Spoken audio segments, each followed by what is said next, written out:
guys, pang-anim na upload na po. Buksan nyo. Wala ka nga eh.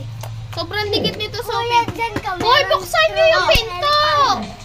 Buksan niyo yung pinto. Buksan mo. Buti pa yung bata nakakaintindi. Hindi na natin nalaro yung ano. Hindi na natin nalaro yung Plants vs. Brain Root. Pakiko. Wala na yun, laos na yun. Tsaka yung Grow a Garden, didilit na yun ni John Deere. Sarado mo yan. Ayan o.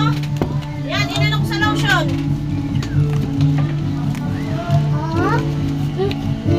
Oy, Sophie, huwag mong paglaruan. Wala nga siyang ano yung Wait slide. lang kasi. Mapairamin mo siya. Wait! Nagbasi Grace, tayo na si Cabello. Grace na.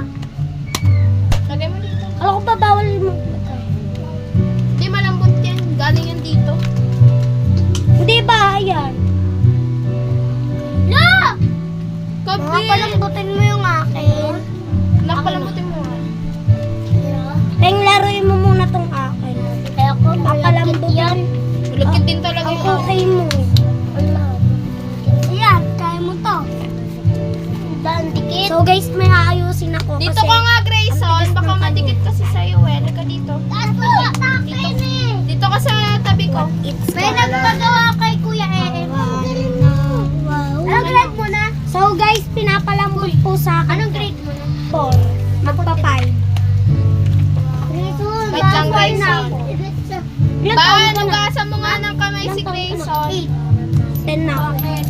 Ayan. Ben! Lumikit sa Ben, kanya. malapit na ako mag-grade 1. Grade 1 eh, hindi ka nga nag-aaral.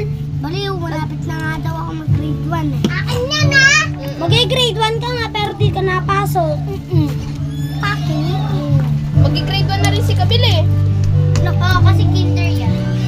Si Sophie grade 1 na eh. Mag-grade 2. Malapit na siya mag-grade 2. Mag-grade 3 po. Sophie, tiisin mo na lang kaya yung pagkabuli nila sa'yo, no? Mag-grade 7. Tsaka sabi mo, ano naman kung Joy, at least nakakalinis ng, mga plato, di ba? Meron na ba si Sophie sa may bahay nila, di ba? Hindi ko nga kaya magsalita kasi Huwag mo silang pansin na. kasi si